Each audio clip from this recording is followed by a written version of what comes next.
இதுக்கு முன்னாடி ஓபிஎஸ் ஓட்டு போட்டிருந்தேன். அதுலேயும் திமுக ஓட்டு போட்டவங்க இருக்காங்க. இந்த முறை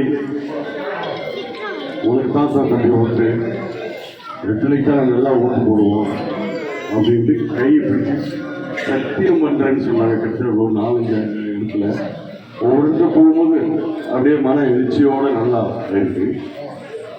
சில மணிக்கு வந்திருக்க பார்க்கும்போது வெற்றி ஏற்கனவே உறுதியாகிவிட்டது.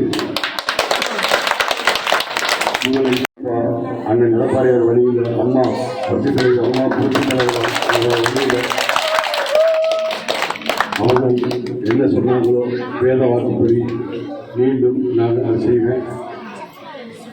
புரட்சித் தலைவர் எடப்பாடியார் ஐயா கண்டிப்பாக மே 4ஆம் தேதி உங்களுக்கு ஓட்டு எண்ணி எப்படி 5ஆம் தேதி 6ஆம் தேதிக்குள்ள கண்டிப்பாக முதலமைச்சர் பதவியில் அமர்வார்.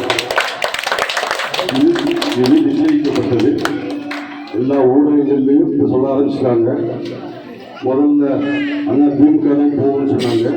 இப்போ எல்லாம் மாறி ஒரு வாரத்துக்கு முன்னாடி 100, 120, 150, 150 4 நாளைக்கு முடிச்சிருக்காங்க. 200 சீட்டுக்கு மேலே அண்ணா திமுக வெற்றி பெற்று ஆட்சி அமைக்கும் சொல்லிலே தீர்மானிக்கப்பட்டது. அது தீர்மானிக்கப்பட்டதுதான் உங்களால் பார்க்கும்போது தெரிஞ்சது. அதிக அளவு வாழ்க்கை வித்தியாசத்தில் தமிழ்நாட்டிலேயே மோடி தொகுதியில் வேட்பாளராக எண்ணி உறுப்பினராக சட்டமன்ற உறுப்பினராக அதிக வாக்கு வித்தியாசத்தில் நீங்கள் ஜெயிக்க வைப்பீங்க. அந்த ஒரு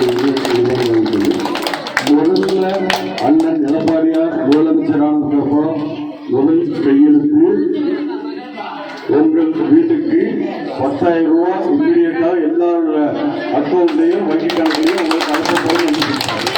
ரேஷன் உள்ளவங்க வீட்டுக்கு எல்லாருக்கும் மாதம் 2,000 ரூபா. அது அவங்க 1000 ரூபா கொடுத்துருந்தாங்க.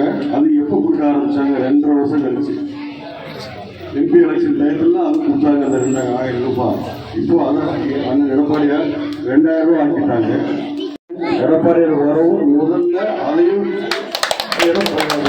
விவசாய பணங்கள்லாம் ரத்து செய்யப்படும். தாலிக்கு தங்கம், அம்மா கொடுத்த நலத்திட்டங்கள் எல்லாமே ஃப்ரீயாக வரப்படும்.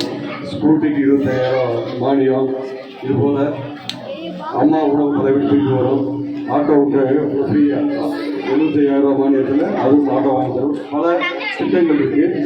தொழில் தமிழ்நாட்டில் மட்டும் இல்லை, இந்தியாவிலையும் ஒட்டு எல்லாருமே நம்ம தொழிலை ஒட்டி ஓட்டிட்டு இருக்காங்க.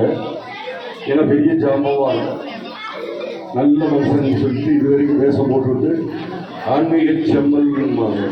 ஆன்மீக செம்மல்ங்கிறது யாருன்னு சொல்றது தெரியும்.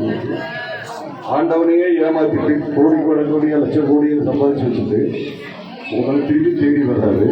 ரெட்டலையில் ஓட்டு கேட்டவர் இன்னைக்கு உதயசீரில் ஓட்டு கேட்டார். எந்த மனசாட்சி வச்சுட்டு உங்கள்கிட்ட கேட்க வர்றாருன்னு தெரியல. என்ன அந்த அந்த முகத்தை பார்த்தீங்கன்னாலும் உங்களுக்கு என்ன மனசில் வரும்?